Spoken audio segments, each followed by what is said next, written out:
Good morning student. आज की class में हम पढ़ने वाले हैं classification of crystalline solid on the basis of binding force, atom and physical properties. Okay, तो हम देखते हैं कि क्रिस्टलाइन सॉलिड कई सारे टाइप के होते हैं। तो उसमें जो फर्स्ट टाइप होता है उसको हम कहते हैं मॉलिक्यूलर सॉलिड।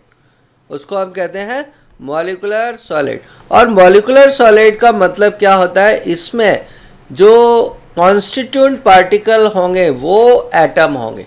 मतलब एटम या मॉलिक्यूल मिलकर आपस में मॉलिक्यूलर सॉलिड बनाएंगे। एग्जाम्पल जैसे CO2 सॉलिड एक मॉलिक्यूलर सॉलिड है, तो इसमें CO2 के दो मॉलिक्यूल आपस में अटैच होंगे। अब किस फोर्स से अटैच होंगे, ये वॉन्डरवॉल्स टाइप के फोर्स होते हैं। और वॉन्डरवॉल्स में भी कई सारे पॉसिबल हैं। जैसे फर्स्ट है लंदन या डिस्पर्जन फोर्स। ये फोर्स तभी पॉसिबल है जब दोनों मॉलिक्यूल नॉन पोलर हों। एग्जाम्पल CO2 ड्राई आइस या फिर इनर्ट गैसेज। और डाइपोल डाइपोल फोर्स तभी पॉसिबल है जब दोनों मॉलिक्यूल कैसे हों, पोलर हों। जैसे अमोनिया, ठीक है ना। इसमें एक थर्ड टाइप और भी है जो मैं आपको बता देता हूं। और थर्ड टाइप होगा हमारा हाइड्रोजन बॉन्ड टाइप का, ठीक है ना। तो थर्ड वाला कौन सा होगा, हाइड्रोजन बॉन्ड। हाइड्रोजन बॉन्ड तब हम यूज करेंगे जब मॉलिक्यूल के बीच में हाइड्रोजन बॉन्ड आ रहा हो। हाइड्रोजन बॉन्ड किस में आएगा बच्चों, हाइड्रोजन बॉन्ड आएगा आइस में। तो आइस मॉलिक्यूलर सॉलिड है और कैसा है, hydrogen bond. CO2 dry ice कैसा सॉलिड है, लंदन फोर्स से। और अमोनिया या HCl के बारे में अगर हम पूछेंगे तो हम कहेंगे ये टाइप है लंदन फोर्स के, नहीं डाइपोल फोर्स के। ओके, हम चलते हैं जितने भी फिजिकल प्रॉपर्टीज पे। जितने भी मॉलिक्यूलर सॉलिड होंगे वो बहुत सॉफ्ट होते हैं, उनके मेल्टिंग पॉइंट बहुत कम होते हैं और non conductor of heat and electricity होंगे। एग्जाम्पल हम ऑलरेडी डिस्कस कर चुके हैं। आइस सॉलिड हाइड्रोजन बॉन्ड का एग्जाम्पल है, ड्राई आइस लंदन फोर्स या डिस्पर्जन फोर्स का एग्जाम्पल है, और अमोनिया हाइड्रोजन बॉन्ड का या डाइपोल डाइपोल का एग्जाम्पल है। हम चलेंगे इसकी सेकेंड टाइप, और सेकेंड टाइप को हम कहते हैं कोवलेंट नेटवर्क। और इसका एक नाम और भी है, और इसको हम कहते हैं और 3D सॉलिड। 3D सॉलिड वो होते हैं जिसमें एटम कंटिन्यूसली एक दूसरे से कनेक्टेड रहते हैं, ठीक है ना। और इन एटम्स के बीच में बॉन्ड कौन सा होगा, कोवलेंट बॉन्डिंग। एग्जाम्पल, जब डायमंड हम बनाते हैं तो डायमंड का हर एक एटम दूसरे कार्बन एटम से कोवलेंट बॉन्डिंग से अटैच होगा। ये बहुत हार्ड होते हैं, इनके मेल्टिंग पॉइंट, बॉइलिंग पॉइंट बहुत हाई होते हैं, और ये भी इलेक्ट्रिसिटी के नॉन कंडक्टर होते हैं। कोई एक्सेप्शन हो सकता है, नॉर्मली ये कंडक्टर नहीं होते, ठीक है। इसका एग्जाम्पल है डायमंड, कार्बोरुंडम, क्वार्ट्स या फिर कोरंडम भी हो सकता है। कोरंडम का फॉर्मूला आप लोग सब जानते होंगे। कोरंडम का फॉर्मूला होता है Al2O3। तो इसका नेक्स्ट एग्जाम्पल हमारे पास हो सकता है Al2O3। Al2O3 को हम कोरंडम कहते हैं, और ये थर्ड हार्डेस्ट सब्सटेंस है। पहले डायमंड हार्डेस्ट सब्सटेंस था, आजकल नॉर्बाइट सबसे हार्डेस्ट सब्सटेंस हो गया है 2014 से। अब हम चलते हैं थर्ड टाइप के सॉलिड की तरफ, जिसको हम कहते हैं metallic solid. Metallic solid metals में मिलेंगे। अब मेटेलिक सॉलिड को जो कॉन्स्टिट्यूएंट पार्टिकल होंगे वो होंगे कर्नेल या फिर पॉजिटिव और नेगेटिव आयन। अब कोई कहेगा कर्नेल क्या होते हैं, तो हमारे पास एक पोटेशियम है। अगर ये पोटेशियम अपने वैलेंसी इलेक्ट्रॉन्स को लूज कर दे, अब इसके पास वैलेंसी इलेक्ट्रॉन कितने होंगे, एक। वैलेंसी इलेक्ट्रॉन कितने होंगे, एक। तो ये जो इलेक्ट्रॉन निकालने के बाद जो पार्ट बचता है उसको हम कहते हैं कर्नेल, ठीक है ना। तो पोटेशियम के कर्नेल में 18 इलेक्ट्रॉन होंगे। और अगर हम मैग्नीशियम देखेंगे तो मैग्नीशियम का कॉन्फ़िगरेशन होता है 282, तो मैग्नीशियम में से 2 इलेक्ट्रॉन निकाल देंगे तो 10 इलेक्ट्रॉन कर्नेल में बचेंगे। अब मेटेलिक सॉलिड में जो फोर्स होगा उसको हम कहते हैं मेटेलिक बॉन्डिंग। और मेटेलिक बॉन्डिंग एक स्ट्रॉन्ग बॉन्ड होता है। क्यों होता है? क्योंकि ये पॉजिटिव और नेगेटिव आयंस के बीच में बनता है, जिनको हम कहते हैं कर्नेल और valency electron. And it is explained by sea electron sea model या फिर सी ऑफ डीलोकलाइज्ड इलेक्ट्रॉन। ये हार्ड भी हो सकते हैं और सॉफ्ट भी हो सकते हैं। इनके मेल्टिंग पॉइंट मॉडरेट होंगे, लेकिन ये इलेक्ट्रिसिटी के अच्छे कंडक्टर होंगे। तो अब बच्चों याद रखना, सारे सॉलिड नॉन कंडक्टर होते हैं मेटेलिक को छोड़कर। और इसके एग्जाम्पल हमारे सामने है कॉपर FeAg, जिसमें से सिल्वर इलेक्ट्रिसिटी का सबसे अच्छा कंडक्टर है। अब हमारे लास्ट बचे जिसको हम कहेंगे आयोनिक सॉलिड। आयोनिक सॉलिड में आयंस पार्टिसिपेट करेंगे, पॉजिटिव और नेगेटिव आयन, जैसे NaCl में Na पॉजिटिव और Cl नेगेटिव। तो जहाँ पे भी चार्ज आ जाता है वहाँ पर बॉन्ड जो होता है वो आयोनिक या इलेक्ट्रोस्टैटिक फोर्स होगा। तो आयोनिक सॉलिड में जो फोर्स होगा वो होगा electrostatic attraction between positive and negative ion. ये भी हार्ड होते हैं लेकिन ब्रिटाइल होते हैं, मतलब गिरने से टूट जाएंगे। इनके मेल्टिंग पॉइंट भी हाई होते हैं। इनके एग्जाम्पल हैं NaCl, Na positive Cl negative, K positive NO3 negative, Na positive sulphate negative.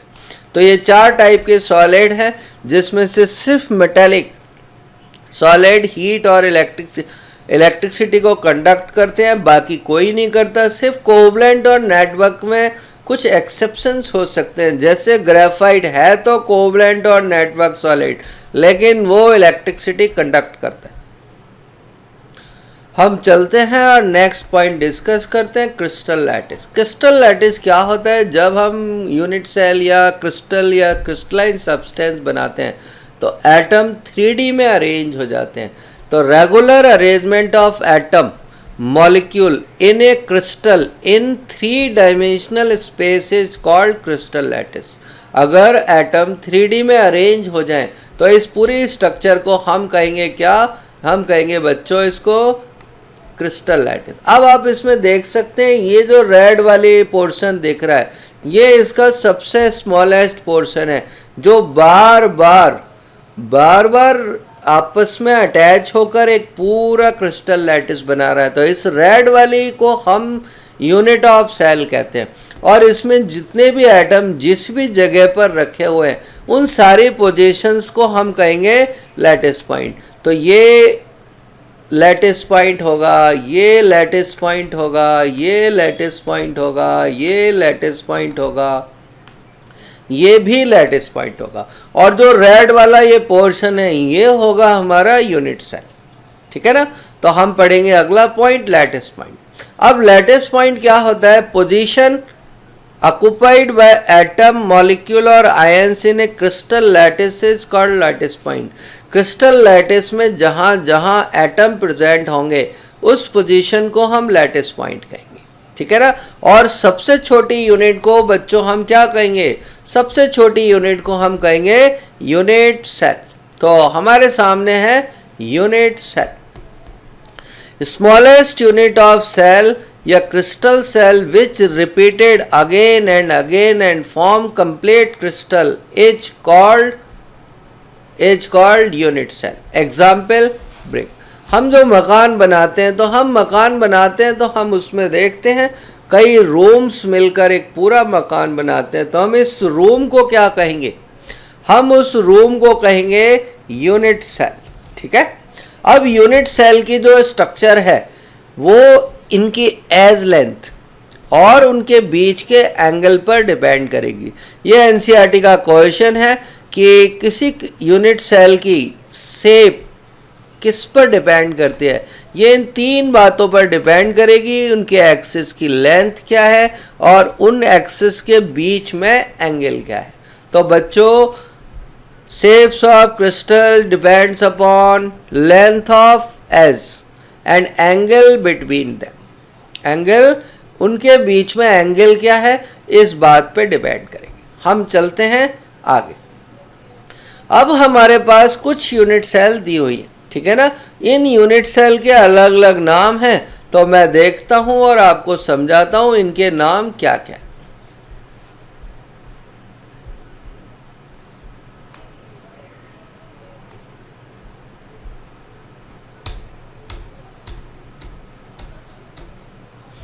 तो हम चलते हैं यूनिट सेल को समझने के लिए। यूनिट सेल हमारी 4 टाइप की होती है, और जो सबसे सिंपल यूनिट सेल है उसको हम कहते हैं सिंपल क्यूबिक। सिंपल क्यूबिक, तो आप देख सकते हैं सिंपल क्यूबिक में क्या होगा, सिर्फ आप देख सकते हैं 8 एटम कॉर्नर्स पे रखे होंगे। हम एज्यूम कर लें कि हमारे रूम में 8 कॉर्नर हैं, उन 8 कॉर्नर्स पर 8 एटम्स रखे हुए हैं, ठीक है। तो सिंपल क्यूबिक में बच्चों टोटल एटम कितने होंगे, टोटल एटम हो जाएंगे 8।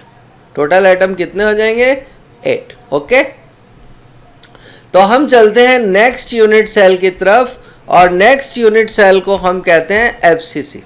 जो एफसीसी यूनिट सेल होगी उसमें टोटल 8 एटम तो कॉर्नर्स पे होंगे, ये कॉर्नर्स पे, और हर फेस पर भी एक एक एटम रखा होगा। हम जानते हैं एक रूम में टोटल 6 फेस होते हैं, 4 तो वॉल्स और एक छत और एक फर्श, ठीक है ना। तो टोटल कितने हो गए, 8 + 16। अब हम चलते हैं बॉडी सेंटर्ड क्यूबिक की तरफ। बॉडी सेंटर्ड क्यूबिक में टोटल 9 पॉइंट होंगे, जिसमें से 8 तो कॉर्नर होंगे और एक ये बॉडी के सेंटर पे भी रखा होगा, ठीक है ना। अब चलते हैं लास्ट एंड सेंटर्ड। ये एनसीईआरटी में गिवन नहीं है। इसमें क्या होगा कि टोटल 8 तो कॉर्नर होंगे, 1 2 3 4 5 6 7 8। अब इसमें फेस पर जो एटम होते हैं वो ऑल्टरनेट फेस पर रखे होते हैं, मतलब एक दीवार पे रख दिया, फिर एक छोड़कर नेक्स्ट दीवार पे रख दिया। यहां बच्चों को प्रॉब्लम आती है, अगर हम ऑल्टरनेट फेस पर रखेंगे तो हमने यहां से ये ऑल्टरनेट लिया और फिर ये रख दिया दूसरा एटम।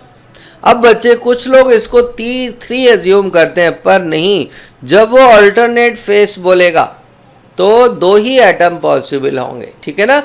तो टोटल एंड इसमें टोटल लैटिस पॉइंट कितने हो जाएंगे, इसमें टोटल लैटिस पॉइंट हो जाएंगे 8 और 2 10। तो हमारे यहाँ तो कितने लैटिस पॉइंट, 8। ओके, अब बताओ एफसीसी में कितने लैटिस पॉइंट होंगे। एफसीसी में लैटिस पॉइंट होंगे 8 + 6 = 14। अब कोई बता सकता है कि बीसीसी में कितने लैटिस पॉइंट पॉसिबल हैं, 8 + 1 = 9। अब कोई बता सकता है एंड सेंटर्ड में कितने यूनिट्स, कितने लैटिस पॉइंट होंगे, 8 + 2 = 10। तो हमने यहाँ पर सीखा यूनिट सेल 4 टाइप्स की होती है। First simple cubic 8 point, second face centred cube जिसमें 14 पॉइंट होंगे, थर्ड है बॉडी सेंटर्ड क्यूब जिसमें 9 पॉइंट होंगे, और एंड सेंटर्ड में टोटल 10 पॉइंट होंगे। पर एंड सेंटर्ड में एक इम्पॉर्टेंट बात है कि अल्टरनेट फेस पर रखे होंगे, ठीक है ना। हम चलेंगे नेक्स्ट टॉपिक की तरफ, और नेक्स्ट टॉपिक का नाम है टाइप्स ऑफ लैटिस पॉइंट, ठीक है ना। तो एटम पोजीशन की जगह पर मैं लैटिस पॉइंट ही लिख देता हूं, क्योंकि लैटिस पॉइंट ज्यादा कॉमन पॉइंट है। तो types of lattice point and there contribution in crystal, और उनका क्रिस्टल में क्या कंट्रीब्यूशन होता है। तो हमारे पास खूब सारे लैटिस पॉइंट देख रहे होंगे, तो मैं आपको समझाता हूं 1 by 1 करके। ओके, तो हमारे पास फर्स्ट लैटिस पॉइंट है फेस। हम देख चुके हैं कि हमारे पास टोटल 6 फेस होते, और फेस पर अगर कोई एटम रखा हुआ है तो उसका कंट्रीब्यूशन हाफ ही होगा। उसका कंट्रीब्यूशन कितना होगा, हाफ होगा। अब कोई बच्चा कह सकता है कि हाफ क्यों होगा, तो तो मैं आपको एक्सप्लेन करने की कोशिश करता हूँ।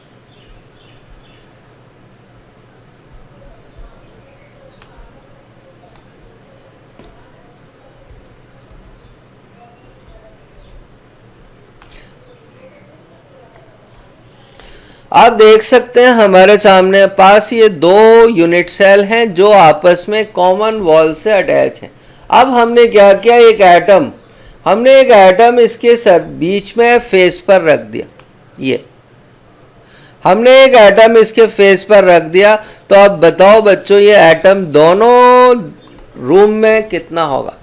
ये दोनों रूम्स में हाफ हाफ है, इसलिए फेस पर जो एटम प्रेजेंट होगा वो दो यूनिट सेल से डायरेक्टली कनेक्टेड होगा, इसलिए उसका कंट्रीब्यूशन हाफ हो जाएगा और 6 इंटू हाफ करेंगे तो 3 आ जाएगा। ये इसका टोटल कंट्रीब्यूशन।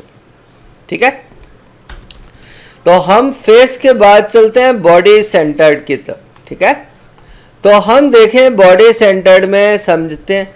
बॉडी सेंटर्ड ये एटम है। अब देखो ये एटम एक रूम के बिल्कुल सेंटर में रखा हुआ है। तो आप एज्यूम कर सकते हो कि अगर आप अपने रूम के सेंटर में बैठे हुए हो तो आप दूसरे रूम में कितने परसेंट होगे? आप दूसरे रूम में होगे 0% और उस रूम में आप होगे 100%।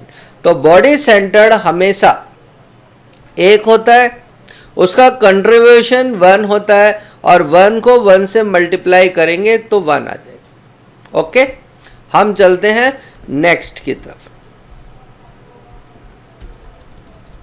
अब आया हमारा कॉर्नर या एज। पहले हम कॉर्नर देखेंगे और फिर एज देखेंगे। ओके, तो हम पढ़ रहे हैं अब कॉर्नर। आप अपने रूम में बैठ के पढ़ रहे होंगे तो आप नज़र उठाकर ऊपर देखें रूम के कॉर्नर को। रूम के कॉर्नर को देखेंगे तो आपको दिखेगा कॉर्नर पे 3 एक्सेस मिल रही है आके और एंगल है 90। ठीक है ना। तो अगर डेफिनेशन पूछे कॉर्नर क्या होता है तो corner are a place where 3 axes meet together, जहाँ पर 3 एक्सेस मिले। अब आप थोड़ा एज्यूम करके देखो, इस कॉर्नर वाले पॉइंट पर अगर एटम रखा हुआ है तो वो कितने रूम्स में, इस फ्लोर पर और इसके ऊपर वाले फ्लोर पर कितने रूम में होगा? तो वो कॉर्नर जो ऊपर दिख रहा है वो 4 रूम ऊपर होंगे और 4 रूम नीचे होंगे, मतलब कॉर्नर वाला एटम टोटल 8 कमरों में होगा। तो जब ये 8 कमरों में होगा तो इसका एक कमरे में कंट्रीब्यूशन 1/8 हो जाएगा।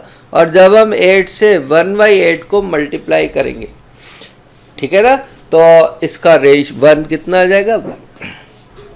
अब हम चलते हैं एज की तरफ। तो फिर से हम कमरे में बैठे हुए पढ़ रहे हैं और आप दीवार के किसी भी एक किनारे को ले सकते हैं, खड़े एजेस को ले सकते हैं। अब इस एज पे कितने प्लेन या कितने फेस आकर जुड़ रहे हैं? तो इस एज पे 2 फेस आकर जुड़ रहे हैं।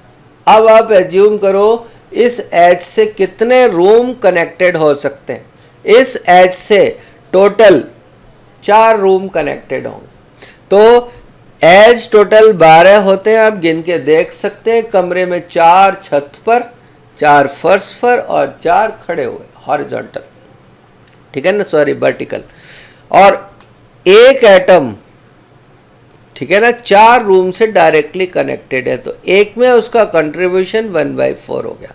तो 12 से हमने 1/4 को जब मल्टीप्लाई किया तो हमारा कितना आ गया? 3 आ गया। ठीक है, अब हम चलते हैं बॉडी डायगोनल की तरफ।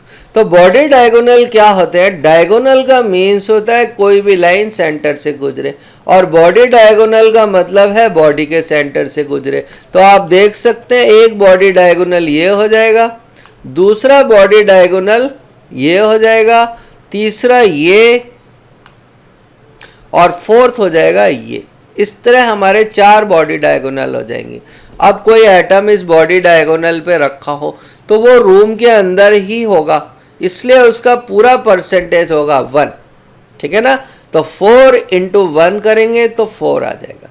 पर कभी कभी बच्चों यहाँ पर ये इस बात पर डिपेंड करेगा कि हमसे एग्ज़ाम में वो कितने रखवाता है। अगर उसने कहा टोटल 4 बॉडी डायगोनल पर 2 ही एटम हैं, तो हम इस 4 की जगह पर 2 लिख देंगे। और अगर वो कहे 3 एटम है तो 3 लिख देंगे, अगर 1 कहेगा तो 1 लिख देंगे। तो बॉडी डायगोनल वाला पार्ट वेरिएबल हो सकता है। ओके, हम चलेंगे अब नेक्स्ट टॉपिक की तरफ। तो हम चलते हैं नेक्स्ट टॉपिक जिसका नाम है जेड। जेड का मीन्स होता है नंबर ऑफ एटम। जेड का मीन्स होता है नंबर ऑफ एटम और number of formula unit in a unit cell. ठीक है ना, formula unit in unit cell. Unit cell में कितनी फॉर्मूला यूनिट हो। ओके, तो एससीसी के लिए ये वैल्यू 1 आती है। अब हमें ये कॉम्पिटिटिव के लिए याद करनी चाहिए। अब बच्चा कहेगा 1 कैसे आती है, तो हम देखते हैं 1 कैसे आती है। ओके, तो हमने क्या किया,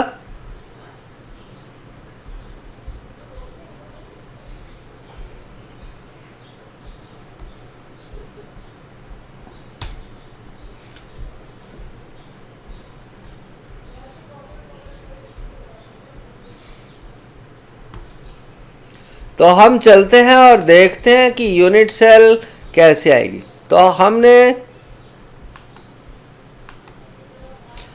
ओके, तो हम एससीसी में जेड देख रहे हैं और ये हमारा हो गया एससीसी। अब आप देख सकते हैं एससीसी में टोटल एटम कितने होते हैं। एससीसी में टोटल एटम 8 होते हैं। ओके, टोटल एटम कितने होते हैं 8, और एक एटम का कंट्रीब्यूशन कितना होगा, इसमें एक एटम का कंट्रीब्यूशन 1/8 होगा, क्योंकि 8 कॉर्नर पे अगर एटम है, 8 कॉर्नर पे अगर एटम है, तो हमने अभी थोड़ी देर पहले ही ऊपर दिख भी रहा है कि इसका कंट्रीब्यूशन कितना हो जाएगा, इसका कंट्रीब्यूशन हो जाएगा 1/8। तो हमने यहाँ लिख दिया 1/8। तो ये पूरा सम कितने के बराबर हो जाएगा, 1 के बराबर। ओके, अब हम चलते हैं एफसीसी की तरफ। तो हमने इसको एससीसी को एफसीसी में कन्वर्ट कर दिया। एफसीसी में क्या होगा, 8 एटम तो कॉर्नर पे होंगे और एक का कंट्रीब्यूशन 1/8 होगा, प्लस 6 एटम फेस पर होंगे। क्या होगा, 6 एटम फेस पर होंगे और 6 एटम का कंट्रीब्यूशन कितना होगा, 6 एटम का कंट्रीब्यूशन होगा 1/2। ठीक है ना, 1/2 इसका रेशियो हो जाएगा। तो आप देख सकते हैं कि ये टोटल सम कितना आ जाएगा, ये टोटल सम आ जाएगा 4। तो एफसीसी के लिए जेड की वैल्यू 4 हो जाएगी। अब हम चलते हैं बीसीसी की तरफ। बीसीसी की तरफ जेड की वैल्यू कितनी होगी, ये कैलकुलेट कर लेते हैं।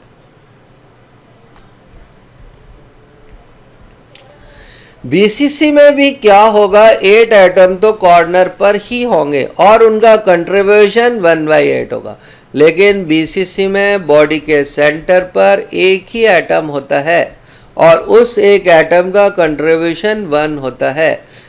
तो हम टोटल सम करेंगे तो ये आ जाएगा 2। ये कैसा आ जाएगा, 2। यहाँ पर एक इम्पॉर्टेंट बात है और वो इम्पॉर्टेंट बात क्या है कि एफसीसी का रेफरेंस कंपाउंड NaCl। ठीक है ना, तो अगर कोई कहे कि उस क्रिस्टल की स्ट्रक्चर NaCl जैसी है या डायरेक्ट बोले एफसीसी, तो जेड की वैल्यू 4 हो जाएगी। जैसे कहे FeO की जेड कितनी होगी, तो FeO की स्ट्रक्चर NaCl के जैसी होती है, ये आपको देगा वो। ओके, अब बीसीसी का जो रेफरेंस कंपाउंड है, बीसीसी का रेफरेंस कंपाउंड सीजियम क्लोराइड है। ठीक है ना, कौन है, सीजियम क्लोराइड। तो वो कहे metal having caesium chloride structure, इसका मीन्स हुआ कि इसकी स्ट्रक्चर बीसीसी है और हम Z2 ले लेंगे। ये कॉम्पिटिटिव सेक्शन और इम्पॉर्टेंट है कि जो बीसीसी है ना उसके Z2 होते, एक 1 और एक 2। 2 तब होगा जब वो मेटालिक सॉलिड होगा और 1 तब होगा जब आयोनिक होगा। जैसे वो हमसे इसी सीजियम क्लोराइड के बारे में पूछे, ठीक है ना, क्योंकि सीजियम क्लोराइड आयोनिक है तो 1 हो जाएगा। लेकिन अगर वो कहे सोडियम की स्ट्रक्चर सीजियम क्लोराइड के जैसी है, क्योंकि सोडियम मेटेलिक है इसलिए सीजियम सोडियम का Z2 हो जाएगा। ओके, अब हम करेंगे कुछ क्वेश्चन इस टॉपिक के ऊपर। तो हम देखते हैं एक क्वेश्चन। इस क्वेश्चन में वो कहता है कि P एटम जो है वो कॉर्नर्स पे प्रेजेंट है और Q एटम बॉडी के सेंटर पर प्रेजेंट है। ये एनसीईआरटी का क्वेश्चन है, बैक क्वेश्चन, और उस कंपाउंड का फॉर्मूला बताओ। तो अब जो स्मार्ट बच्चा होगा वो कैसे देखेगा, कॉर्नर वाला एटम 1 होता है तो P 1 होगा और सेंटर वाला एटम भी 1 होता है, ठीक है ना। तो हम देखेंगे कैसे। हमने यहाँ पर लिखा P इक्वल टू, ठीक है ना, और इसकी कैलकुलेशन क्या हो जाएगी ये,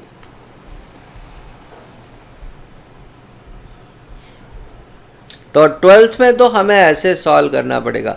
अब हमें क्या सॉल्व करना है, Q। अब हमें क्या सॉल्व करना है, Q। तो Q बराबर कितना हो जाएगा, 1, ठीक है ना।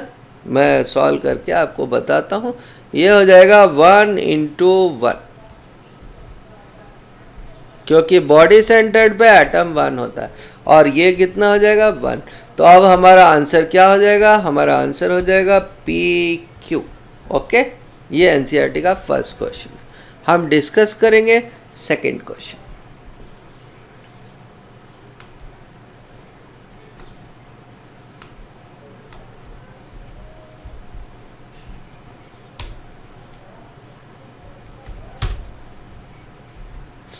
अब देखें हमारे पास सेम क्वेश्चन है, सिर्फ क्वेश्चन में क्या चेंज किया है हमने कि P एटम तो कॉर्नर पे है, लेकिन अब Q एटम, जो Q एटम है वो फेस सेंटर पर प्रेजेंट है। अब फॉर्मूला निकालो। तो अब जो स्मार्ट बच्चा है वो तो कैसे करेगा, P एटम कॉर्नर पे है इसलिए 1 होगा, और Q एटम फेस सेंटर पे है इसलिए 3 होगा। तो आंसर क्या हो जाएगा, PQ3, ठीक है ना। और पर हमें 12th में ये ऐसे नहीं करना पड़ेगा, 12th में ऐसे करना पड़ेगा। अब Q हमारा कितना हो जाएगा देखते। तो Q बराबर हमारा हो जाएगा ये। तो Q कहाँ पर है, फेस पर। फेस कितने होते हैं, 6। एक का कंट्रीब्यूशन हाफ, एक का कंट्रीब्यूशन कितना, हाफ होता है। तो टोटल कितने हो गए, टोटल हो गए 3। तो आंसर क्या हो जाएगा, इसका आंसर हो जाएगा PQ3। ओके, आंसर क्या हो जाएगा बच्चों, PQ3। हम चलते हैं थर्ड क्वेश्चन की तरफ, जो हमारे सामने यहीं पर प्रेजेंट।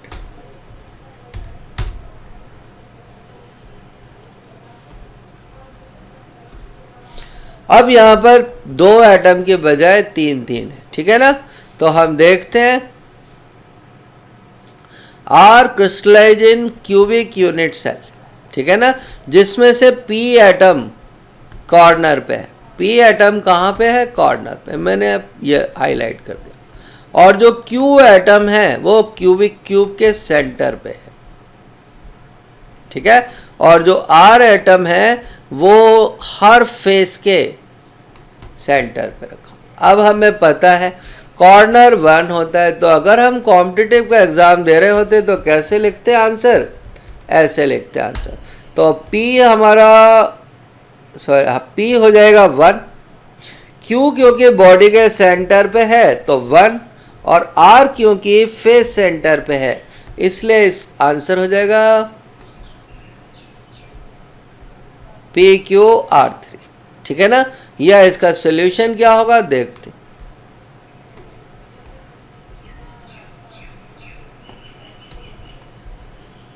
तो P तो सेम हो जाएगा, Q भी हमारा सेम हो जाएगा। अब हम R की कैलकुलेशन और कर लेते हैं। R कहाँ पे, सॉरी, Q की कैलकुलेशन ये होगी। तो ये हमारी Q की कैलकुलेशन हो गई और ये हमारी हो गई कैपिटल R की कैलकुलेशन, क्योंकि R हमारा फेस सेंटर पे रखा हुआ था। तो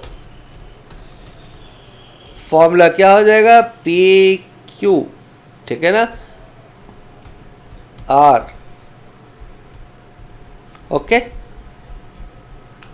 अब आज का लास्ट क्वेश्चन,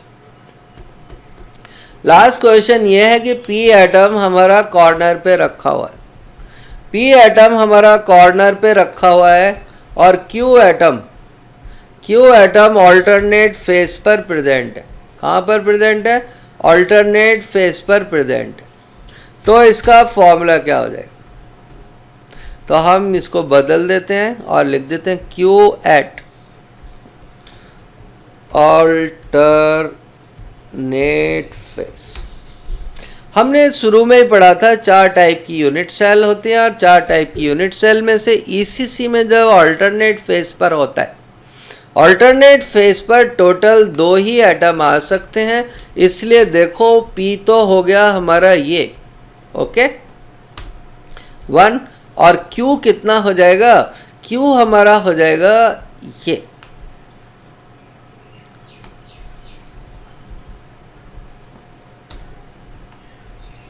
तो अब 6 की बजाय ये 2 ही रह जाएगा। जब 2 को 1/2 से मल्टीप्लाई करेंगे तो 1 आ जाएगा और इसका आंसर बच्चों क्या हो जाएगा, पी क्यू। ये क्वेश्चन अच्छा है और इसका आंसर क्या हो जाएगा, इसका आंसर हो जाएगा पी क्यू। तो हमने डिस्कस कर लिया है जेड तक। नेक्स्ट उसमें हम डिस्कस करेंगे रेडियस, एज लेंथ और पैकिंग एफिशिएंसी।